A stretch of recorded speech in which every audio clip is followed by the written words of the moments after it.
Welcome to Godsplaining, Contemplative Preachers, Contemporary Age.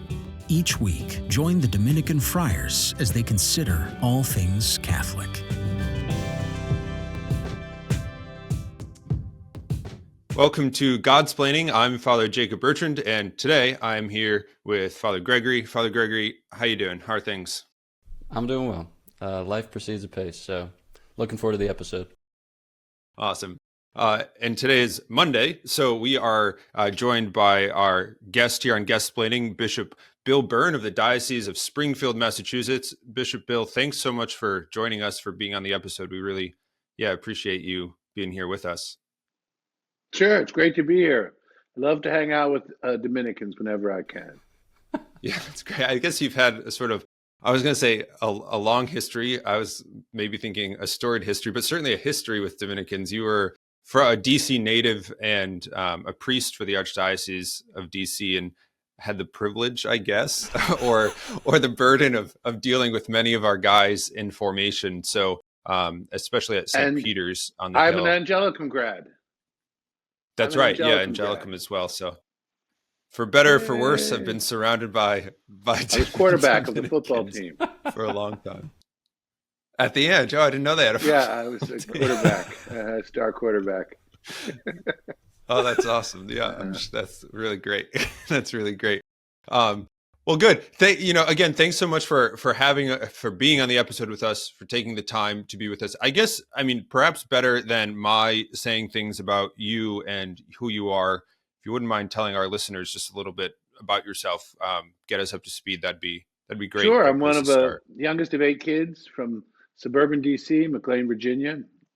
I went to school with the Jesuits for 8 years, holy moly, Georgetown Prep, and then College of the Holy Cross in Worcester, Massachusetts, which I think was one of the flags in my life story that ended me in Massachusetts. I was chaplain for years at the University of Maryland, which produced 2 priestly vocations for the province of St. Joseph, Father Peter Martyr Youngworth and Leo Chekai, and then several to religious orders and one in Linden. So, and then I was St. Peter's in Capitol Hill, where we had a steady flow of Dominican friars coming through. And then I was pastor of St. Peter's on Capitol Hill, Our Lady of Mercy.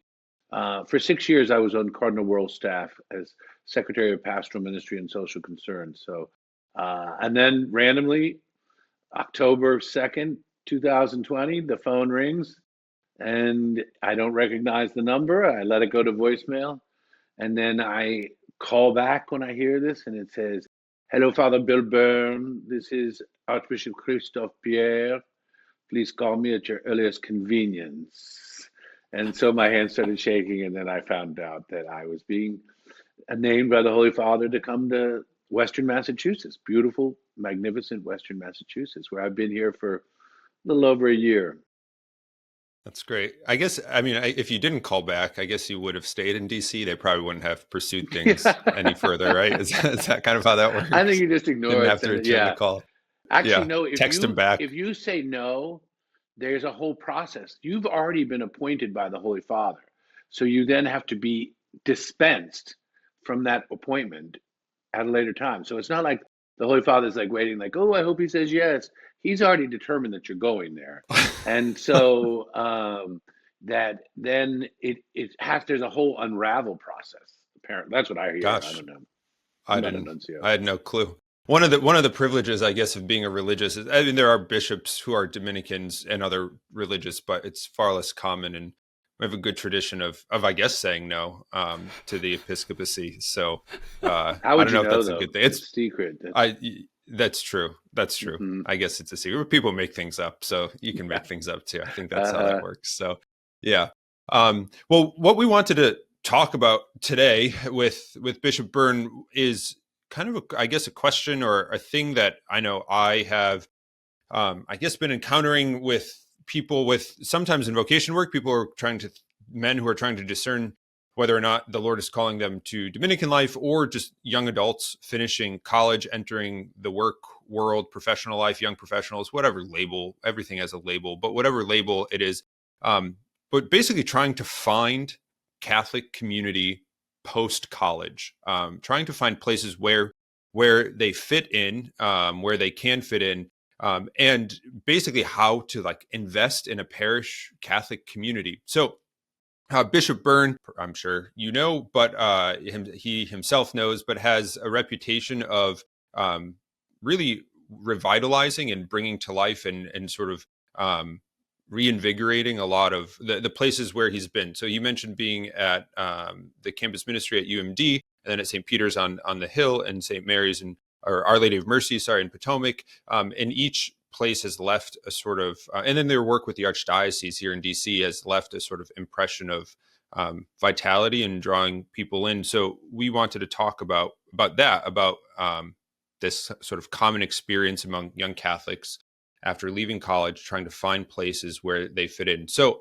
I guess general question, like, does the church, I guess, what does the church, or what do we propose? What is there on offer for people trying to find like their place in the church, their place in community in the church? Is there like a starting point, a place to begin? What would you point to, suggest? I don't know. What do you recommend?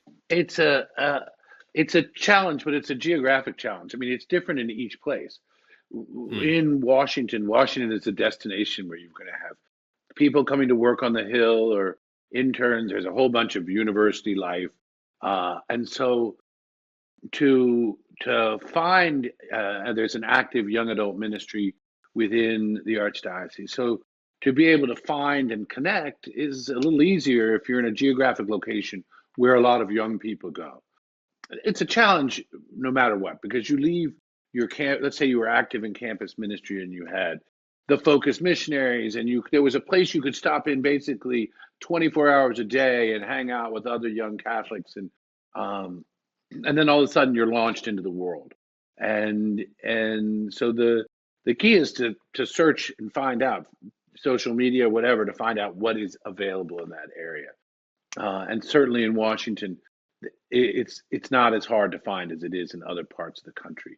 So now arriving in Springfield, there hadn't been anyone ministering to young adults or youth at all. And so that was one of the first things I did, was hire somebody to help me do this. And there had been no organization in that way here for at least as long as anyone could remember. And we held the first event where I had was sort of a theology on tap type of thing, where I was the speaker. And before you know, we had 140 people at the very first event. And then we started structuring things into geographic regions and committees, little boards all over the place. So by county and parts of a county, we had a group of young adults that were going to concentrate on that. And we could build bridges across multiple parishes. I think in the days of belonging to a geographic parish, where you live in this portion of the city or town or county, those days are gone. I mean, if you're a young adult, you've got to, just out of college, you have to church shop. You've got to go find out where the communities are, go online, see what's going on. It takes a little more initiative than it does when you just toddle over to the Newman Center. But it also is, in this world of isolation and all this social isolation, it's critical for your spiritual and mental well-being to connect. Yeah. Just to follow up on the word that I kind of jumped out in what you described as initiative, I think a lot of people are in the habit of receiving the faith, receiving the sacraments, receiving the church's ministrations. It strikes me that we're in a time now where if you want to do something or create something, you have to exercise more initiative. What's been your experience of that, or how have you seen that go well in the places where you've been assigned? Yeah, absolutely. The successful key to any young adult ministry program is not that the diocese hires somebody and then they organize it. In order for it to last and to be effective, there has to be continual leadership development as people go along. Just sort of a natural, organic. If somebody's in charge, but there has to be somebody who helps them, him or her, be in charge, so that, because otherwise, the young adult group ages up, and then you kind of have, if you have a young adult event, it's like the 23-year-old just out of Providence College and like the creepy 40-year-old. It's like you got to make sure that it doesn't happen that way, and so that you're continually keeping a vitality of leadership and recruitment of a younger population, and that requires initiative, just like anything. If you want to be healthier physically, well, you've got to go out and exercise. It's not like you just say, okay, Jesus, make me skinny. I've tried that for 57 years and it hasn't worked. But I worked out with my trainer today, so I'm feeling okay. That's awesome. Yeah. I think one of the, I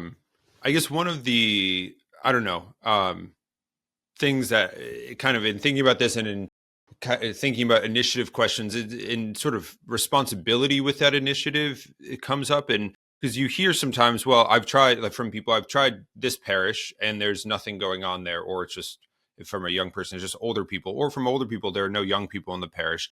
Or like, well, this parish doesn't have these groups or these kind of things going on, so I'll try somewhere else. This other place, same kind of thing. So I wonder as to like whose initiative or who's responsible here in a parish where there's a pastor, but also perhaps people who want to do things. Where does that responsibility fall? Like how should, I don't know, in your experience as a pastor of many parishes or campus ministry, chaplains of campus ministry, like how should the laity kind of approach perhaps a parish or a place that is kind of doesn't have that much going on, but to get that initiative going? I now have 79 parishes and 9 missions. And if I look across the gamut of different, each priest brings a different set of skills, and they're not all the same, and certainly not all of them are talented with working with youth.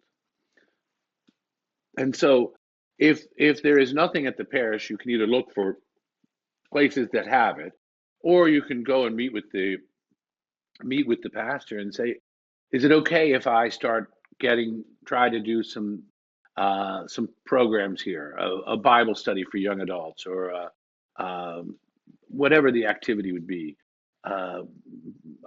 pizza after mass or something like that. So I do think that if you find that the pastor doesn't have that skill or even that initiative, I don't think there's anything terrible about calling them up and finding out, is there a way that I can support you? And if not, well, then you need to start seeing how other ways. An effective tool of connecting is trying to do a gathering on the social media. So I would recommend is don't be discouraged. In a certain sense, all of us Catholics are sort of like paratroopers behind the lines on Normandy. We're like searching out for the compatriots who are going to understand and speak our language and work for the good, to build up the good. And that's what it is like to be in a wounded world. We all have to be searching out for those places that are going to nourish and where we can nourish. And I think that's part of the idea, is that, as Father Gregory said, it's easy to feel a passive sense. And I think when I was in campus ministry, I said, my job is to take somebody from inheritance to ownership, from verses like, I just got this faith, but now I have to own it. And so I think that the most effective campus ministries will do just that. We'll try and create owners. And not everyone's going to have that same leadership skill. But if you can get 3 people together, Christ is there and great things can happen. Yeah. Yeah, that makes sense. I think that sometimes there's a little fear of like kind of like you were saying, where you have your campus life and it's a 24/7, there are so many activities that you couldn't even possibly participate in all of them to not. It's kind of where, it's good to hear that, like, well, try it, see, be encouraged, don't be discouraged, and trying to pick some of that up. So, okay, well, why don't we take a break there for a minute, and then when we come back, we'll talk about continue the conversation, talk about some maybe pro tips of how to be involved, what to expect in involvement in your parish, and how to nourish kind of your faith from that end. So stay tuned, and we will be right back.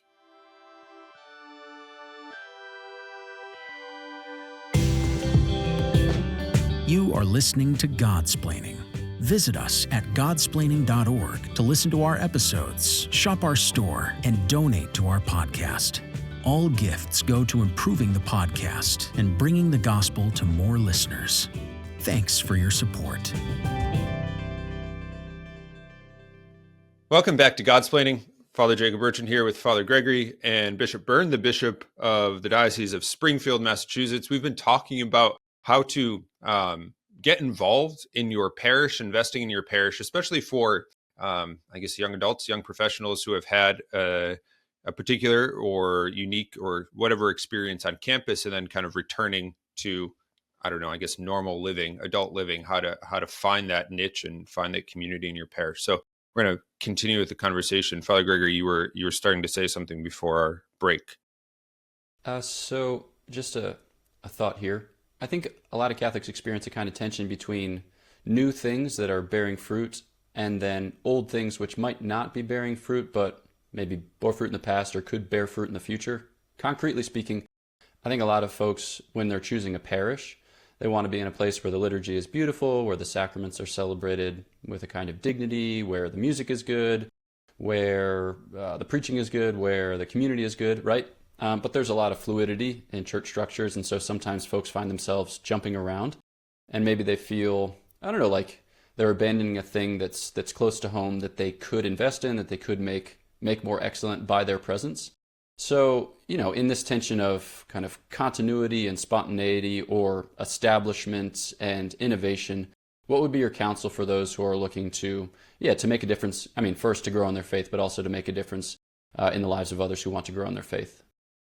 So I think that the initiative is always divine initiative. That all things come from Jesus Christ, and if we otherwise we just take sort of a kind of a failed social club, and that's not at all what we are. We are the living, breathing body of Christ, and that our encounter with Jesus, both personally but corporately, is ultimately, and even that in itself, everything is grace, and everything comes from divine initiative.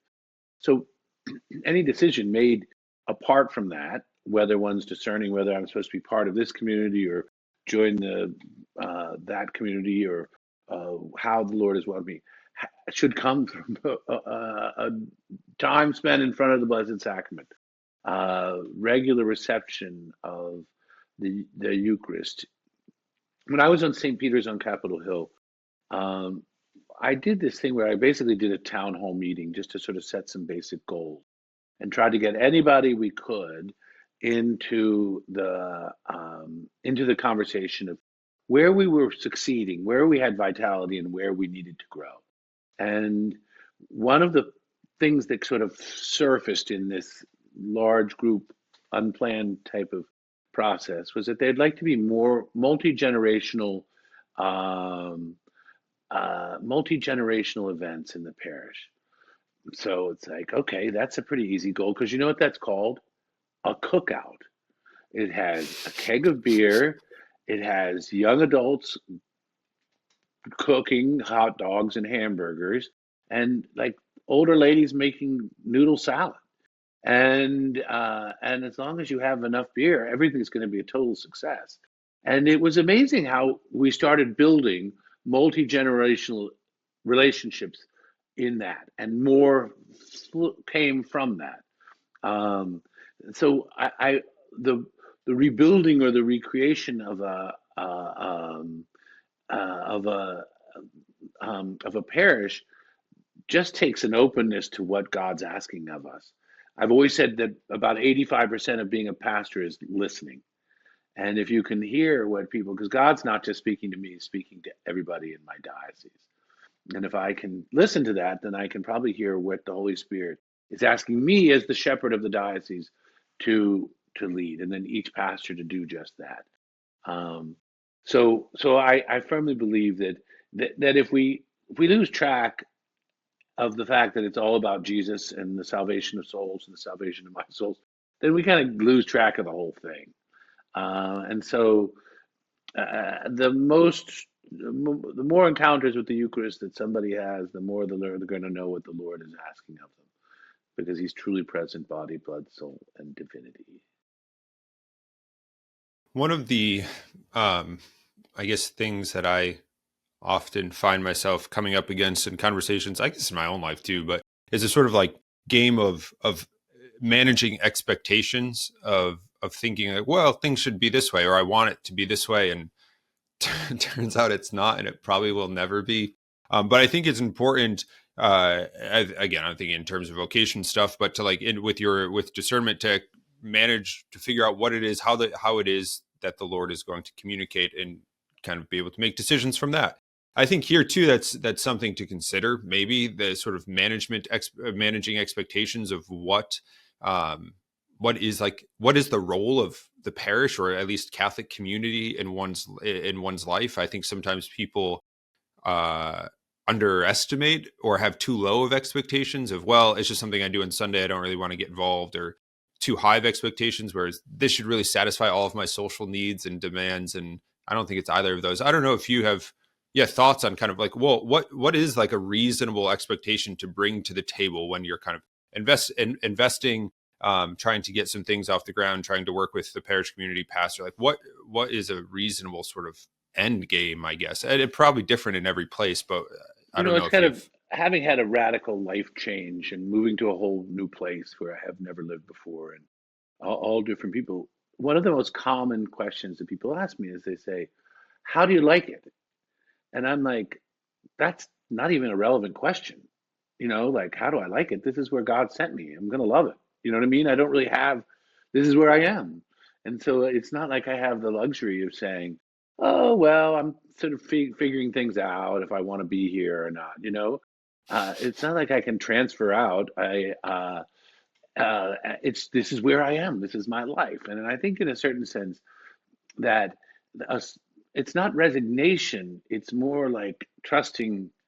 There's a trust in that, and I think the more that we can develop, we'll save ourselves from a lot of angst in our own spiritual experience.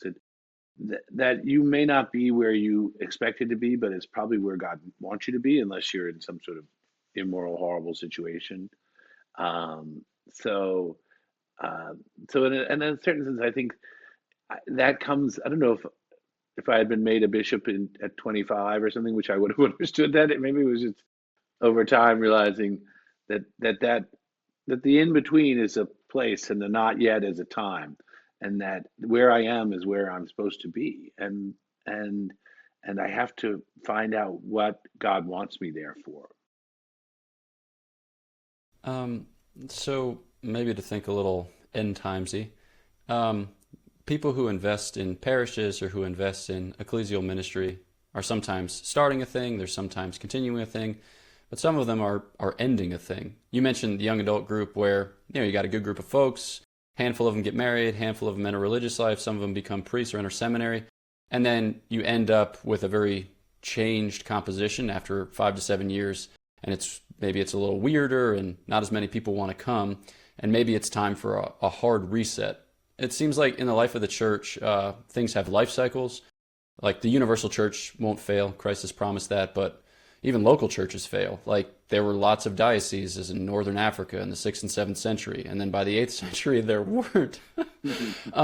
So it kind of given that scope or given that vision, what would be maybe a word of encouragement for folks who are experiencing great difficulty in places in the life of the church where there doesn't seem to be that spark, there doesn't seem to be that continued energy? What about them?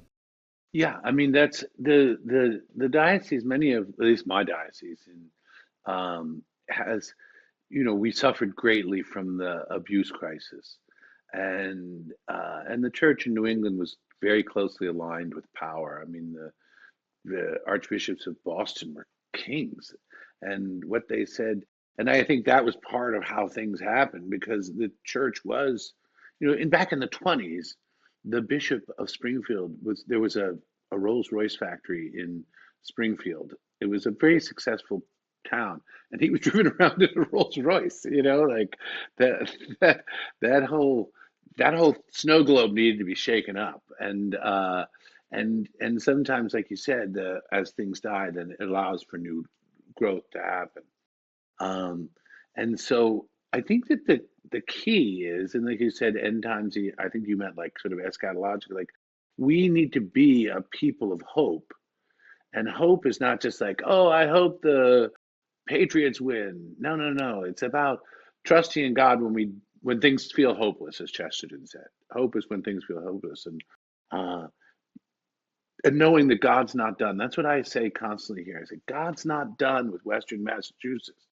He wants us to be creative in finding out what His will is and how we're going to do things as a church here, because we don't have the big industrial mills anymore with families with 8 kids. And they needed a Polish parish and a German parish and an Italian parish. Those days are gone. And so it may seem like things are closing, but in fact, it's kind of right sizing to what the Lord wants. But we have to be faithful to what He wants and not just trying to like get people in for the sake of getting them in, or not be true to the teachings of the church. So that's why I chose my motto as In Spem Salvi, 1 Peter 1:3. We've been reborn into a living hope through the resurrection of Jesus. And that's the truest reality of all, is that Jesus is risen from the dead. So we're just working out the details right now. Yeah, that is, it's, I guess, a reassuring thing when you can kind of take a step back, look at the big picture, and recognize, yeah, Jesus is Lord in all of this. So, right. Yeah, I mean, reality can be sometimes smack you hard in the face, but sometimes it's a good thing to check in with too, I think. Right, So, I agree with you. yeah. Well, we have a handful of minutes left, and one of the things that we wanted to bring up was Bishop Byrne. Bishop Byrne has a book that was put together about a year ago called 5 Things with Father Bill. As far as I understand, this comes out of you had a YouTube video series, and we're writing some sort of articles and kind of put together this book of, I guess, your kind of lessons learned and these sort of things to pass on. I don't know. I have it here on my desk. You kindly sent a copy, so there you have it. It's 5 things, a little standalone, 5 things, like 5 things I learned from my dog, 5 things of 5 delightful mysteries of the Rosary. I made up all but different things of 5, and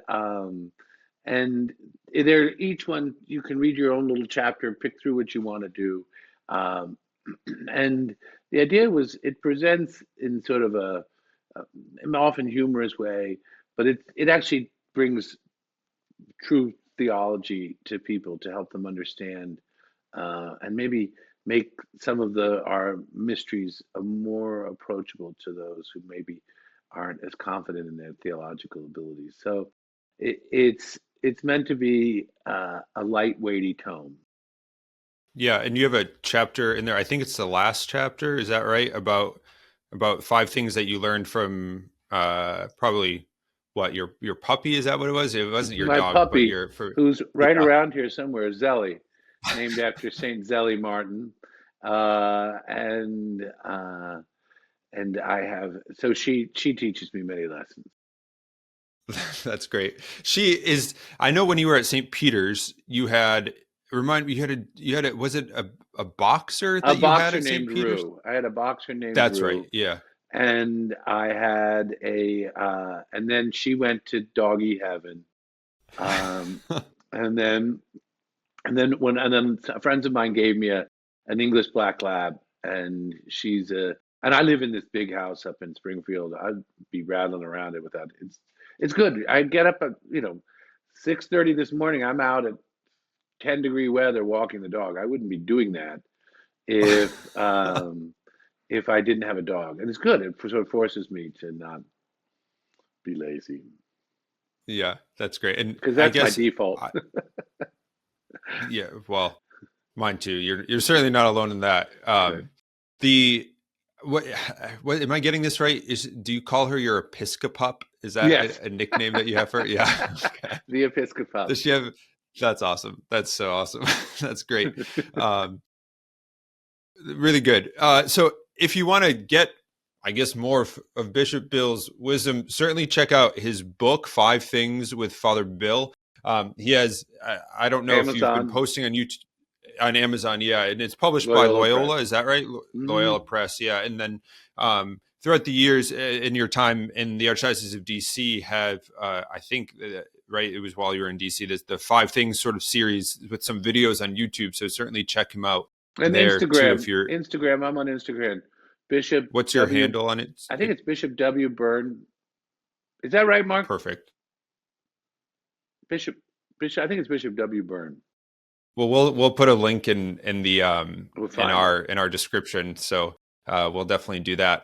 Any final thoughts, Bishop Byrne, before we wrap up here? Yeah, let's keep up the good work, and let's keep each other in prayer as we each find, discern what the Lord's asking us to do. It's been great fun. God speaking, explaining with you, and I look forward. Maybe we can do it again. Yeah, that'd be great. Well, thanks again for your time today. Thank you to all of our supporters too, who support us on Patreon. If you're interested in supporting the podcast, check us out on our Patreon page. Stay tuned for upcoming episodes. Check out our website for our upcoming retreats this summer in July and August in New York and North Carolina. And until next time, take care and God bless. Thanks for listening to Godsplaining, a work of the Dominican friars of the province of St. Joseph. Follow us on Facebook, Twitter, and Instagram. Leave a review on your podcast app and visit us at godsplaining.org.